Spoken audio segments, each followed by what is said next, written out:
아시아나항공기 기내식 문제로 급기야는 협력업체 대표가 목숨을 끊는 일까지 벌어졌는데 왜 이런 일이 일어나게 됐는지, 그 근본 원인이 어디에 있는지 강동원 기자와 함께 지금부터 따져보겠습니다. 자, 강 기자, 어쩌다가 이런 일이 발생하게 된 겁니까? 이번 사태는 아시아나항공이 이 소규모 기내식 공급업체인 이 샤프트 앵코로부터 기내식을 공급받은 첫날부터 발생했습니다. 이 기존 기내식 공급 업체는 하루에 2만 5천에서 3만 명 분량의 기내식을 생산하는 곳이었는데 이 샤프트 앵코는 3,000명분을 만들던 소규모 업체였습니다. 그래서 기내식 생산업체 규모가 10분의 1로 줄어드는 상황이었기 때문에 예견된 사태였다, 이런 이야기가 나오고 있습니다. 그런데 아시아나항공 측은 이 샤프트 앵커가 실제 시설은 2만 명분까지 만들 수 있는 곳이라면서 이 협력업체와 함께라면 2만 5천 명분을 만들 수 있다고 봐서 계약했다, 이렇게 해명했습니다.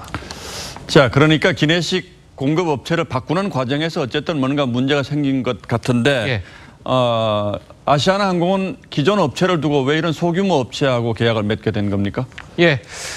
당초 아시아나항공은요, 2003년 이후에 15년 동안 줄곧 이 독일 루프트한자 항공 계열의 스카이셰프 그룹에서 기내식을 납품받아 왔었는데요. 이번 달 1일부터는 게이트 고메 코리아가 납품을 하기로 했었습니다. 그런데 지난 3월이었죠. 이 게이트 고메 코리아 공장에서 불이 나서 이 기내식 공급이 기존의 7월 1일에서 10월 1일로 3개월이 늦춰지게 된 겁니다. 그래서 지난 6월 초에 어쩔 수 없이 소규모 업체인 샤프트 앵코와 계약을 맺은 겁니다. 그러니까 15년 동안 잘 공급해오던 업체를 바꾸었기 때문에 이런 문제가 결국 생긴 건데 그건 또 왜 그렇게 된 겁니까?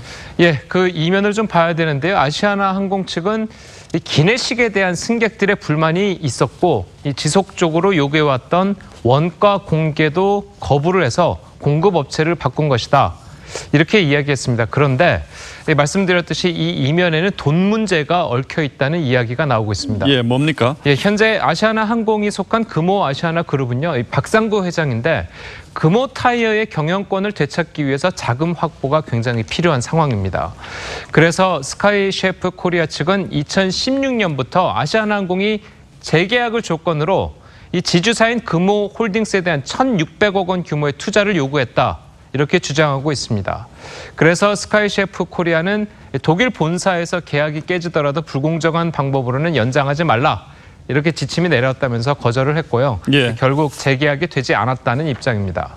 이 반면 이 중국 그룹인 이 하이난 그룹은 공교롭게도 지난 3월에 금호 홀딩스에 1,600억 원을 투자를 했고 이 아시아나와 6대 4의 지분으로 게이트고메 코리아를 설립했습니다. 그리고 나서 30년 동안 기내식을 공급하기로 계약을 맺은 겁니다. 스카이셰프 코리아는 아시아나항공이 금호 홀딩스에 대한 투자를 요구한 것에 대해서 공정거래위원회에 신고를 한 상태고요. 현재 조사가 진행 중입니다. 자, 복잡한데 요약하자면 이런 거군요. 그룹 지배력 강화를 위해서 현금이 필요했던 박상구 회장이 지난 15년 동안 안정적으로 기내식을 공급해왔던 업체와의 계약을 해지하고 1,600억 원을 투자한 중국 신생업체와 계약을 교체하는 과정에서 이런 일이 빚어졌다, 이런 거죠. 강동원 기자, 잘 들었습니다.